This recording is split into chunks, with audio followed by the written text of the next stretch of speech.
বৈষম্য বিরোধী ছাত্র আন্দোলন চলাকালে শিক্ষার্থীদের ওপর হামলার ঘটনায় ছাত্রলীগের 289 জন নেতাকর্মীকে জাহাঙ্গীরনগর বিশ্ববিদ্যালয় থেকে সাময়িক বহিষ্কার করা হয়েছে।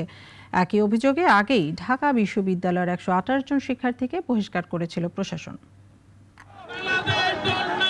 জুলাই আগস্টে কোটা সংস্কার থেকে সরকার পতনের আন্দোলন, পুরোটা সময় আওয়ামী লীগ সরকার আন্দোলন দমাতে ছাত্রলীগকে যেন ঢাল হিসেবে ব্যবহার করেছে। আন্দোলনের বিরোধিতা করে সরাসরি হামলায় জড়িয়ে পড়েছিল এই সংগঠনটি।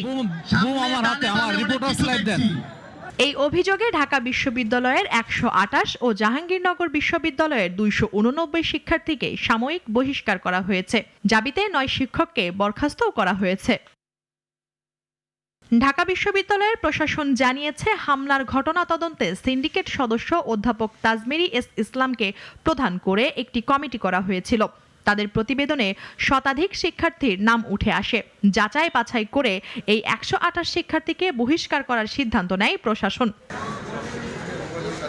এই তালিকায় রয়েছে সংগঠনটির কেন্দ্রীয় সভাপতি সাদ্দাম হোসেন ও সাধারণ সম্পাদক ওয়ালি আসিফ ইনান, ঢাবি শাখার সভাপতি মাজহারুল কবির শয়ন। অপরদিকে জাবি ভিসি বলেন, ছাত্রলীগ নেতাকর্মীদের মধ্যে যাদের ছাত্রত্ব শেষ তাদের সনদ স্থগিত করা হবে, আর যারা পরীক্ষা ও ভাইভা দিয়েছে তাদের ফলাফল স্থগিত করা হবে এবং নিয়মিত শিক্ষার্থীদের সাময়িক বহিষ্কার করা হবে। সাময়িক বহিষ্কার একটা ক্যাটাগরি আছে, ফলাফল স্থগিত করা হয়েছে, সনদপত্র স্থগিত করা হয়েছে। এই তিনটা আলাদা করবার কারণ হচ্ছে, যারা আমাদের রানিং স্টুডেন্ট ছিল তাদের ক্ষেত্রে নিয়ম অনুযায়ী তাদের অপরাধ বিবেচনায় নিয়ে সাময়িক বহিষ্কার করা হয়েছে। এছাড়াও অভিযুক্ত 9 শিক্ষকের মধ্যে বিশ্ববিদ্যালয়ের তৎকালীন উপাচার্য অধ্যাপক মোহাম্মদ নুরুল আলম এবং রেজিস্ট্রার আবু হাসান অবসরে চলে যাওয়ায় তাদের পেনশন সুবিধা বাতিলের সিদ্ধান্ত নিয়েছে প্রশাসন। সেই সাথে ছাত্রদের দাবির প্রেক্ষিতে কয়েকটি হলের নাম পরিবর্তন ও 15 জুলাইয়ের রাত জাবিতে কালো রাত হিসেবে ঘোষণা করা হয়েছে।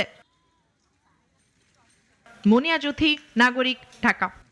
দেশ জুড়ে তোলপাড় ওয়ালটন ফ্রিজ কিনে আপনিও হয়ে যেতে পারেন মিলেনিয়ার।